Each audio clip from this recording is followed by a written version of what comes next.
Prenez soin de vous avec le groupe Vive et votre programme La Santé d'abord.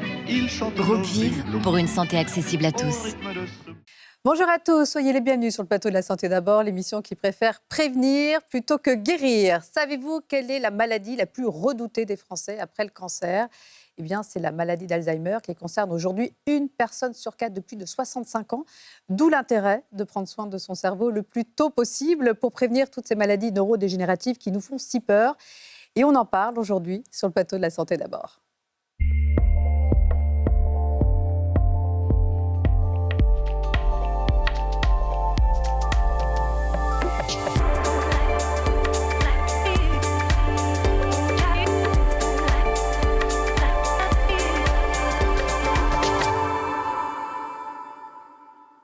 Alors, comment préserver notre capital cerveau ? Comment compenser cette perte neuronale qui est un peu inévitable avec le temps et qui progressivement nous fait perdre la mémoire ou rigidifie nos muscles ? Eh bien, c'est ce que nous allons voir aujourd'hui avec mes deux invités. Parce que oui, c'est possible, on peut augmenter ses capacités cérébrales à n'importe quel âge et prévenir les maladies neurodégénératives type Alzheimer ou Parkinson. Florence Pinheiro, ortholan, bonjour. Bonjour. Merci d'être avec nous aujourd'hui sur le plateau de La Santé d'abord. Merci. Alors, vous êtes conseillère en naturopathie, praticienne en micronutrition, conférencière, auteure de la chaîne YouTube Embellir sa santé et bientôt auteure d'un livre sur les neurotransmetteurs à paraître le 3 avril chez Albin Michel. J'ai rien oublié ? Non, voilà, donc bon. on compte sur vous pour embellir cette émission avec tous vos précieux conseils. Professeur Philippe Amouyel, bonjour. Bonjour. Alors, vous êtes professeur de santé publique au CHU de Lille, directeur de la Fondation Plan Alzheimer, spécialiste des maladies du vieillissement. Vous êtes également directeur de la Fondation Alzheimer et auteur du livre Le Guide anti-Alzheimer, Recherche Midi, que l'on peut également trouver dans la collection Le Livre de Poche. Voilà, un livre vraiment que je recommande à tous parce que c'est des conseils très accessibles. Donc, un grand merci à tous les deux d'être aujourd'hui sur le plateau de La Santé d'abord pour parler de notre cerveau, voilà, pour garder un cerveau en pleine forme le plus longtemps possible. Et justement, les Français et les maladies neurodégénératives en ont-ils peur ? Pensent-ils qu'on peut les prévenir ? Et si oui, comment ? C'est un reportage de Marine Kijac et Mathieu Guillot.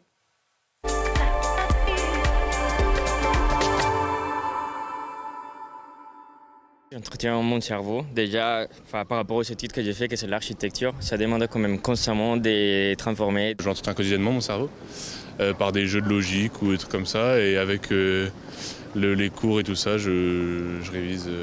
Moi, c'est plus avec la musique, donc en apprenant des morceaux, en chantant. Ça m'entretient, je pense. Il faut le stimuler tous les jours en réfléchissant des problèmes mathématiques, des sudoku, des choses comme ça. Disons que la télé, c'est ce qui abrutit le plus, je pense. Il faut éviter de rester passif et il faut vraiment l'entretenir et le travailler tous les jours. Je pense que l'alimentation, elle a forcément un impact déjà sur tous les corps en général, forcément, et encore plus sur le cerveau. Je ne saurais pas te dire lesquels aliments sont bien ou mal, sûrement les kebabs, frites et tout ça, ça aide pas forcément. Ça va être les sardines, tout ce qui est poisson. Alors est-ce que je le fais ? Non, ou des fois, peut-être avant un examen, le soir, je vais peut-être manger ce qu'il faut pour la mémoire, je sais que ça sert à rien. Mes grands-parents, ils ont eu de l'Alzheimer. C'est des choses qui arrivent dans la vie, il ne faut pas avoir peur des choses comme ça parce qu'on ne sait jamais si ça peut arriver ou pas. Il faut juste se concentrer dans la vie et profiter. J'ai pas de connaissances qui ont été atteintes de ce genre de maladie, donc c'est pas quelque chose qui va me toucher particulièrement. Bon, la télé, c'est abruti, ça dépend ce qu'on regarde. Si on regarde un programme comme La Santé d'abord, au contraire, ça ne peut que vous aider à avoir un cerveau encore plus en forme. Alors justement, professeur Amouyel, votre livre est d'abord une ode à notre cerveau. C'est pour vous un organe fantastique à utiliser sans modération. Mais alors, quelles sont ses particularités les plus exceptionnelles ? Alors, on a l'impression que c'est un objet compliqué. Alors, c'est vrai, c'est l'organe le plus compliqué de notre corps. Mais en fait, c'est que un peu de chimie, un peu d'électricité et beaucoup de gras pour entretenir tout ça. Il faut savoir qu'il y a 60% de graisse dans notre cerveau et que c'est l'organe qui consomme le plus d'énergie dans notre corps. Là, quand nous sommes à 3 assis à discuter, c'est notre cerveau qui consomme 20 à 30% de l'énergie que notre corps produit. Et pour communiquer entre eux, les neurones forment à peu près 100 milliers de milliards de connexions. Et on a combien de neurones ? Alors, on a en moyenne 80 à 100 milliards de neurones. Et chacun peut se connecter à 10 000 autres neurones, ce qui fait 10 millions, 2 milliards de connexions possibles. Donc, voilà, moi j'avais 100 milliers de milliards. Mais Oui, mais quasiment autant que de planètes dans d'étoiles dans notre galaxie. Pas dans l'univers entier, mais dans notre galaxie. Dans notre galaxie. Ouais. Alors, on le sait, les neurones ne peuvent pas se régénérer, comme par exemple les cellules de la peau, excepté quelques cellules qui sont localisées, notamment au niveau de l'hippocampe, qui est le siège de notre mémoire. Donc, c'est plutôt une bonne nouvelle, ça. Au niveau de l'hippocampe, au niveau du cervelet, et on pense qu'elles interviennent également, cette stimulation, c'est très peu de cellules, c'est quelques centaines à peine, mais elles servent probablement à maintenir un certain état de mémorisation. Bon, et contrairement à un ordinateur, plus on utilise son cerveau, moins il va s'user. Oui, comme dans le temps on disait la pile Wonder dans les années 30, voilà, il faut s'en servir pour justement le tenir en forme. Bon, mais déjà, comment savoir si on a un cerveau en bonne santé? Quels sont les signes qui doivent nous alerter? Par exemple, je sais pas, j'ai 50 ans, ça m'arrive parfois de ne plus savoir où j'ai posé mes clés, ou je rentre dans une pièce, je ne sais plus trop pourquoi. Est-ce qu'il faut que je commence à m'inquiéter, ou c'est des pertes de mémoire tout à fait normales? Alors, comme tous les autres organes, il s'use un peu, il vieillit quand même avec le temps. Il peut y avoir des défaillances aussi. Bien sûr, à 45 ans, en général, c'est là qu'on commence à se poser des questions, parce que la première chose qu'on oublie, c'est les noms propres. C'est ce qu'il y a de plus difficile à retenir. Ah, c'est les noms propres. Ouais. Les noms propres. Et puis après, vous avez deux types de troubles de mémoire. Ceux qui vous énervent profondément, où est-ce que vous avez mis vos lunettes, vous avez garé votre voiture dans un parking de 10 000 places, et ainsi de suite. Et ceux qui vous perturbent dans votre vie quotidienne et dans votre vie sociale. Et c'est sur cela, probablement, qu'il faut pousser l'accent si jamais on se pose des questions. Florence, vous êtes toute jeune, ça va? Il n'y a pas encore de petites pertes de mémoire ou de... Parfois, ça dépend aussi de l'état général. Si les personnes sont très fatiguées à une phase de leur vie, elles peuvent dire « Ah, mais je perds la mémoire » et puis ça peut revenir quand ça va mieux dans leur fonctionnement global. On le voit souvent. Oui, donc, des états de fatigue, d'épuisement peuvent provoquer des pertes de mémoire. Et beaucoup de gens ont peur d'avoir Alzheimer, c'est vrai. Non, mais c'est l'impact sur les vies sociales, ça c'est très important. Ça, c'est le signe qui doit nous alerter. Si ça vous gêne, si ça vous énerve, voilà. Si ça vous gêne, il faut se poser la question. D'accord. Mais notre cerveau commence réellement à décliner à partir de 45 ans, c'est ça? C'est un peu l'âge... Alors s'il faut donner un âge... Il commence à décliner en termes de cellules à partir de 25 ans. C'est-à-dire qu'on arrête la progression de nos cellules dans le cerveau. On a notre capital cerveau aux alentours de 25 ans. À partir de 25 ans. Ensuite, ça a tendance à diminuer, mais généralement, il y a une petite cassure aux alentours de 45 ans qui est suffisante pour qu'on l'aperçoive. Et pourquoi? Probablement le volume, c'est un seuil de volume de perte de neurones, mais ça va énormément dépendre de la façon dont vous avez entraîné votre cerveau avant ces 45 ans. C'est vrai en général, mais chez certains, et c'est ça qu'on cherche à développer le plus, ces éléments ne sont pas perceptibles, bien au contraire. Alors justement, avant de parler des solutions pratiques pour enrichir et préserver notre capital cerveau, je pense qu'il faut d'abord identifier tous les facteurs qui peuvent le fragiliser, parce que le cerveau est un organe très fragile et on ne le sait pas toujours. La santé de notre cerveau passe d'abord par notre cœur, par notre santé cardiovasculaire. Alors, par notre cœur, pourquoi? Parce que le cerveau, il ne se balade pas tout seul dans la nature. Il y a un corps qui le supporte, qui l'alimente, qui le nourrit. Et un cœur fragile, des problèmes cardiovasculaires vont faire en sorte que votre cerveau va être moins vascularisé, va moins bien fonctionner. Alors, ce n'est pas une cause de la maladie d'Alzheimer ou d'autres troubles, mais en fait, ça accélère le vieillissement cérébral. Donc, ça veut dire qu'on a, par exemple, un risque cardiovasculaire de l'hypertension, on fume, etc. Tout ça, ce sont des facteurs qui peuvent abîmer notre cerveau potentiellement. Tout à fait. Ce sont des facteurs de risque. Alors, c'est assez étonnant parce que ce sont des facteurs de risque qui, lorsqu'ils apparaissent à l'âge médian de la vie, entre 40 et 50 ans, et qu'ils ne sont pas traités, deviennent des facteurs d'accélération de l'apparition d'une maladie d'Alzheimer. C'est l'hypertension artérielle, c'est également la consommation de tabac, qui est un facteur important, le diabète non pris en charge, non traité, d'une manière générale, l'alimentation. L'alcool aussi? L'alcool et toutes les drogues. Il n'y a pas de drogue douce pour le cerveau, elles le font toutes souffrir. Alors, il peut aussi y avoir un facteur génétique dans l'apparition de ces maladies, notamment de la maladie d'Alzheimer, via une lipoprotéine qu'on appelle l'ApoE. Alors, c'est une lipoprotéine qui transporte le cholestérol, notamment au niveau du cerveau. Il existe 3 variantes génétiques pour ce transporteur, ApoE2, ApoE3, ApoE4. Et si vous êtes ApoE4, vous aurez tendance à accumuler plus facilement le cholestérol au niveau du cerveau. Et professeur Amouyel, je sais que vous êtes à l'origine des premières études qui ont été publiées sur ce sujet dans les années 90. Tout le monde ne développe pas une maladie d'Alzheimer. Il y a des gens qui, comme dans toutes les maladies, sont plus sensibles. Je ne parle pas de formes qui seraient héréditaires, qui sont très peu fréquentes. Il existe quelques cas très précoces, et qui des formes très jeunes, en fait, qui peuvent faire développer des maladies à 20 ou 30 ou 40 ans. Ce n'est pas parce que vous portez ce gène que vous allez être malade. C'est une susceptibilité qui, dans un certain contexte, de prédisposition. Tout à fait. Donc, ça n'a pas ce côté inéluctable de la génétique. On a des tas de facteurs de prédisposition, en bien ou en mal. Voilà, c'est juste un parmi d'autres, mais celui-là est ciblé sur l'Alzheimer en grande partie. Donc, connaître son génotype ApoE pourrait permettre d'adapter notamment son alimentation pour limiter le risque d'une maladie neurodégénérative. Là, excusez-moi, mais je pense que dans la mesure où il faut de toute façon adapter son alimentation. Dans tous les cas. Dans tous les cas. Je vais prendre juste un exemple. Vous connaissez Chris Hemsworth, l'acteur qui joue dans Thor dans les séries de Marvel. Ouais. Et donc, il fait une émission pour Disney sur les limites du cerveau, les limites de son corps. Et ils lui font un test. Il se retrouve 2 fois ApoE4. Donc ApoE4, donc un risque plus important. Beaucoup plus important. De déposer du cholestérol au niveau du cerveau. Et des plaques.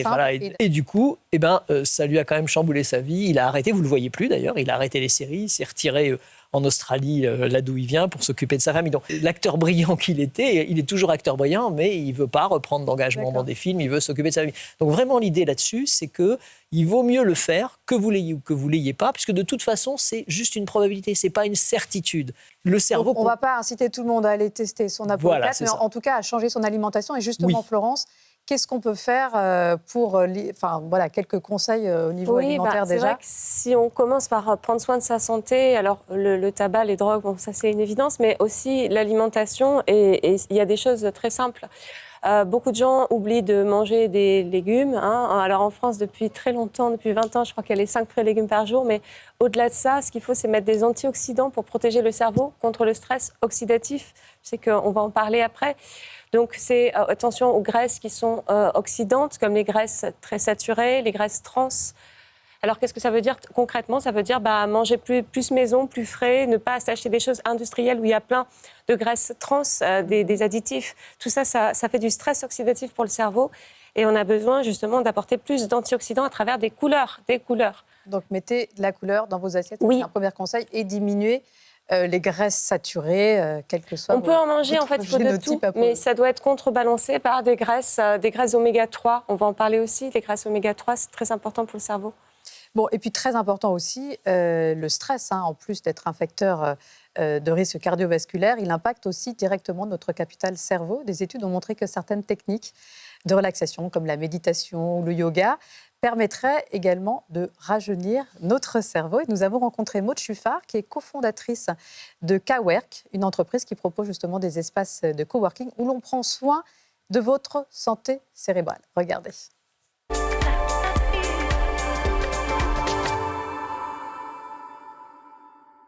Chez K-Work, nous offrons des environnements de travail sur mesure dans lesquels le bien-être au travail est le maître mot. C'est ce qu'on appelle chez nous le well-working. Alors le well-working, c'est quoi? C'est tout un état d'esprit, c'est une philosophie et une programmation qui accompagne nos membres au quotidien pour leur permettre de mieux travailler. Faire comprendre en fait que votre cerveau et vos ressources cognitives sont limitées. Donc c'est créer des temps de pause, créer des temps de déconnexion. C'est pour ça qu'on a un rituel de méditation tous les jours à 15h45 au milieu de la journée. Observez ce que vous ressentez à l'inspiration et à l'expiration. C'est vraiment un moment de détente qui est très plaisant et qui permet de couper la journée, d'être d'autant plus productif pour le reste. Une chose qui est très importante pour nous, c'est ne pas oublier que vous avez aussi un corps et que votre corps est un outil de travail et votre corps on doit prendre soin de son corps. Dans les bureaux, une des composantes essentielles de notre philosophie well-working, c'est ce mobilier thérapeutique qui permet de combattre les maux de la sédentarité. Le well-working est important à mes yeux parce qu'aujourd'hui, il est de la responsabilité, je pense, de l'employeur de prendre soin de la santé physique et mentale de ses collaborateurs. Voilà, aujourd'hui, c'est scientifiquement prouvé. La méditation, c'est bon pour notre cerveau, et en particulier pour notre hippocampe, qui est le siège de notre mémoire. On en parlait tout à l'heure. Alors, stress tout court, stress oxydatif, Florence, vous nous en parliez un petit peu tout à l'heure. C'est vrai que le cerveau est très vulnérable au stress oxydatif parce que c'est un gros consommateur d'énergie et d'oxygène. En 2 mots, parce que tout le monde a déjà entendu parler de stress oxydatif sans vraiment savoir ce que c'est. Vous pouvez nous réexpliquer cette notion? Le fait même de fonctionner au niveau de ces cellules, on produit des radicaux libres qui sont des petites molécules instables qui viennent endommager donc, les cellules et porter un risque. Et le cerveau va être très vulnérable à ces attaques de radicaux libres. Et le stress oxydatif, c'est quand il y a un décalage entre l'apport d'antioxydants versus la présence de radicaux libres. Donc normalement, c'est normal d'avoir des radicaux libres, c'est le principe de la vie. Vivre, mais on devrait les produit des radicaux libres. Oui, exactement. Mais on devrait les compenser en permanence par l'apport d'antioxydants. Alors ça, tout le monde sait plus ou moins ce que c'est. Déjà, dans l'alimentation, tout ce qui va être végétal, coloré, les épices, les herbes, ça apporte des antioxydants qui vont aider à limiter le stress oxydatif et aussi, bien sûr, l'hygiène de vie, puisque plus on va fumer, boire de l'alcool, ne pas faire de sport ou faire se mettre beaucoup au soleil aussi, tout ça génère des radicaux libres. En fait, il faut un petit peu de tout, mais jamais dans l'excès. Et c'est comme le sport. Pas assez, c'est pas bien. Trop, c'est aussi du stress oxydatif. Et donc, c'est limiter les facteurs de risque et augmenter l'apport d'antioxydants pour protéger son cerveau. Colorez votre assiette, mettez des légumes et des fruits colorés.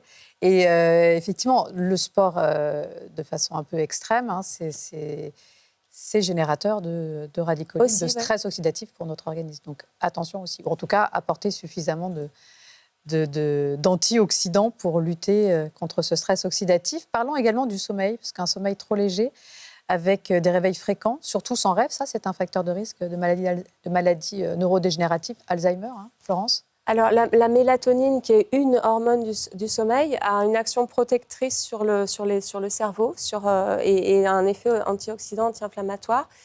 Et donc, aussi pour le bien-être, pas que les maladies dégénératives, même la déprime, etc. Les troubles du sommeil, c'est un vaste sujet aussi. Souvent, c'est parce qu'il y a du surmenage ou la mélatonine, elle va permettre aussi de recaler l'horloge biologique. Donc, d'être plus en forme le matin et de mieux dormir le soir. Et justement, quand on dort mal, on n'a pas assez de mélatonine, mais aussi c'est parce qu'on a cette horloge biologique qui est décalée. Donc, il y a plein de choses à faire pour recaler son horloge biologique. Et notamment aller s'exposer à la lumière le matin pour pouvoir booster la production. Et ce qu'ils ont dit dans le reportage, à savoir aussi apprendre à faire des pauses, apprendre à ne pas toujours être en excitation. Et ça, ce n'est pas évident aujourd'hui, ça s'apprend. Bon, également, attention à certains produits toxiques capables de franchir la barrière hémato-encéphalique. Je pense notamment à l'alcool, au cannabis, la nicotine. Quels sont leurs effets, professeur Amouyel, sur le cerveau en cas d'usage prolongé? Alors, comme vous l'avez fort justement dit, notre cerveau, il est protégé de l'extérieur par la boîte crânienne, pour éviter les coups, mais il faut quand même faire attention, et de l'intérieur également, parce que le corps lui envoie parfois par le sang des produits toxiques qui circulent, ce qu'on appelle une barrière hémato-encéphalique. C'est quelque chose qui est très rigide, il n'y a rien qui passe pour protéger le cerveau. Sauf le glucose, parce qu'il faut bien que le cerveau se nourrisse. Mais à côté de ça, quand vous fumez, quand vous buvez trop d'alcool, quand vous avez des infections qui sont liées à ces différentes consommations, ça fragilise cette barrière. Et cette barrière qui plus perméable, devient beaucoup plus perméable. Et tous les toxiques dont on parlait il y a quelques instants vont passer du corps vers votre cerveau beaucoup plus facilement. Donc c'est la principale raison au départ de cette fragilisation qui est de la barrière hémato-encéphalique qui vient abîmer le cerveau à la longue, bien sûr. Et puis des études auraient également montré que certains médicaments pris au long cours, comme des somnifères ou des anxiolytiques, pouvaient aussi fragiliser notre cerveau. Alors ça, c'est une question qu'on se pose depuis longtemps, parce que quand vous faites une maladie d'Alzheimer, inconsciemment, vous en rendez compte, vous êtes déprimé. Donc est-ce que c'est avant ou c'est après? Ce qu'on sait de manière à peu près certaine, c'est que l'usage de produits comme des anxiolytiques, comme des antidépresseurs, à longue durée d'action, pendant plus de 5 à 6 semaines, peuvent être à l'origine d'une augmentation de risque de faire une maladie d'Alzheimer. Aujourd'hui, ce sont des médicaments qui ont leur utilité. On en parlait il y a quelques instants. Les troubles de sommeil, il faut absolument lutter contre ces troubles du sommeil. Et ces outils-là peuvent aider à lutter contre ces troubles du sommeil. Néanmoins, l'autoprescription, le fait d'en prendre de temps en temps, parce que là, hors contexte médical, pour une bonne raison, est potentiellement un facteur de risque. Bon, en attendant des traitements efficaces pour stopper la progression de la maladie d'Alzheimer, parce qu'aujourd'hui, il n'existe pas de traitement curatif, la prévention, on commence à en parler déjà depuis pas mal de temps dans cette émission, reste notre meilleur atout pour préserver notre capital cerveau et également également ralentir la progression de la maladie d'Alzheimer, dont les premiers symptômes auraient été dépistés précocement. Donc, c'est des mesures qu'on peut mettre en place le plus tôt possible. Alors, l'alimentation, on en a déjà parlé avec Florence. Mettez en abondance dans votre assiette des fruits et des légumes riches en antioxydants, mais également des oméga-3 dont notre cerveau raffole. C'est important d'en parler parce que, en fait, les acides gras, donc le cerveau est très gras, et les acides gras vont protéger les connexions neuronales, vont les améliorer, vont également être constitutifs des membranes cellulaires du cerveau, et la gaine de myéline qui protège donc le cerveau. Et ces oméga-3, ils sont dans l'assiette, c'est facile, c'est les petits poissons gras, et en particulier la sardine, parce que la sardine contient une molécule qui est précurseur de l'acétylcholine, le neurotransmetteur de la mémoire, et qui qui pourrait être en cause dans la maladie d'Alzheimer, enfin de son manque en tout cas. Et donc ces oméga-3, ils vont vraiment aider. En plus, ils ont une vertu anti-inflammatoire. Donc il faut maintenir le cerveau, il faut protéger le cerveau de l'inflammation en fait. Donc c'est des petits poissons gras, les sardines, les maquereaux, les anchois. Les oléagineux aussi, même si... c'est vrai. On va surtout... Voilà, on va surtout les graines, les oléagineux, donc ces végétaux qui contiennent une autre forme d'oméga-3 à chaîne plus courte, mais qui sont aussi intéressants. Alors justement, puisque vous parlez des neurotransmetteurs, hein, c'est un peu votre domaine, parce que vous allez bientôt sortir un livre sur le sujet. Un cerveau qui fonctionne bien, c'est, comme vous l'avez dit, des neurotransmetteurs au top, c'est-à-dire dopamine, sérotonine, acétylcholine, ce qui implique déjà une alimentation suffisamment riche aussi en protéines. Hein.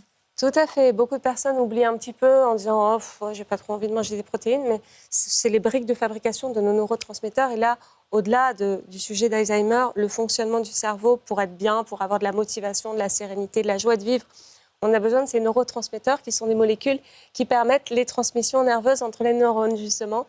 Et donc, ces neurotransmetteurs, ils sont fabriqués à partir de l'alimentation. Eh bien, à ce sujet, nous nous sommes rendus justement, Florence, dans votre cabinet. Vous nous avez permis d'assister à une de vos consultations en visio avec une de vos patientes qui se sent beaucoup mieux sur un plan psychologique depuis que vous la suivez en micronutrition. Regardez, c'est un reportage de Damien Desmier.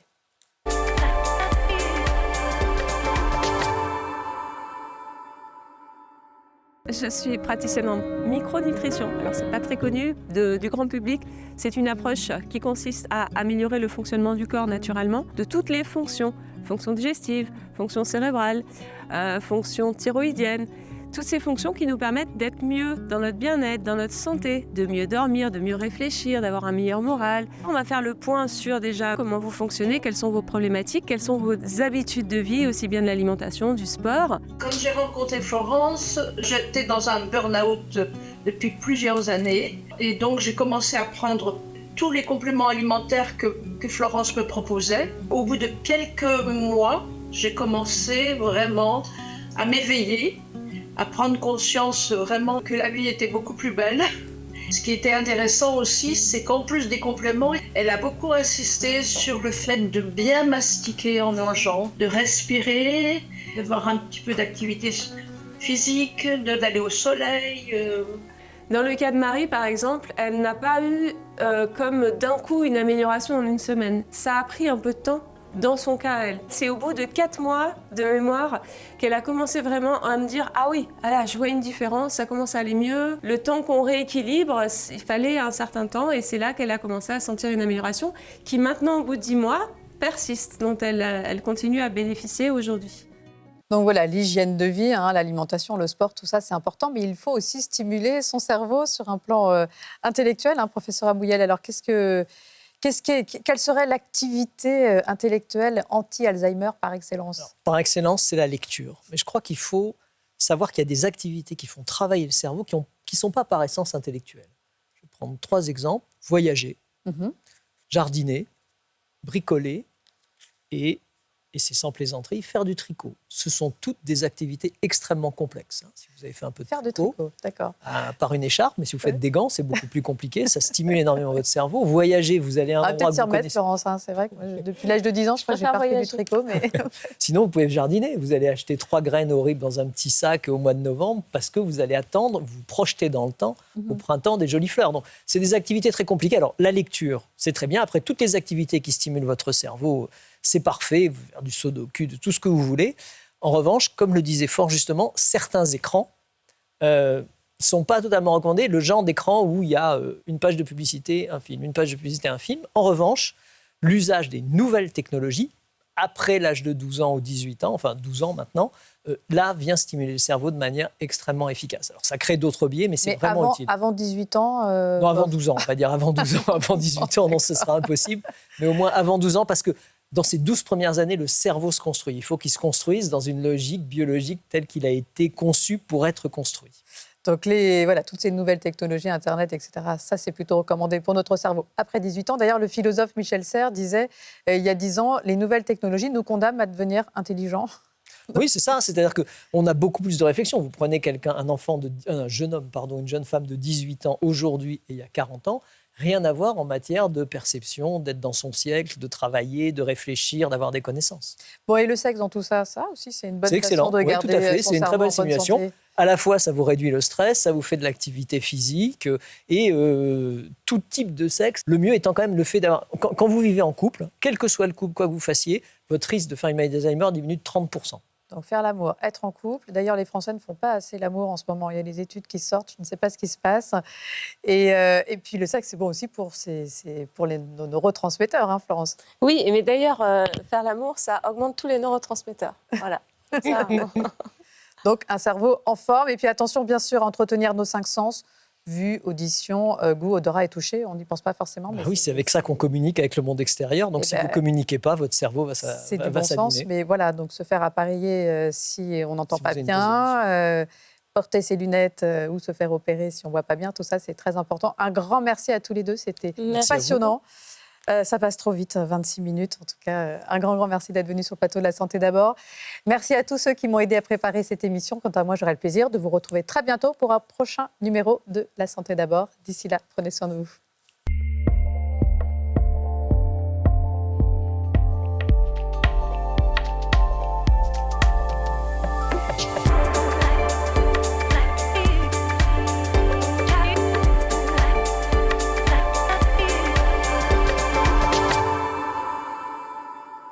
Le groupe Vive vous a présenté La Santé d'abord, le programme qui prend soin de vous. Groupe Vive pour une santé accessible à tous.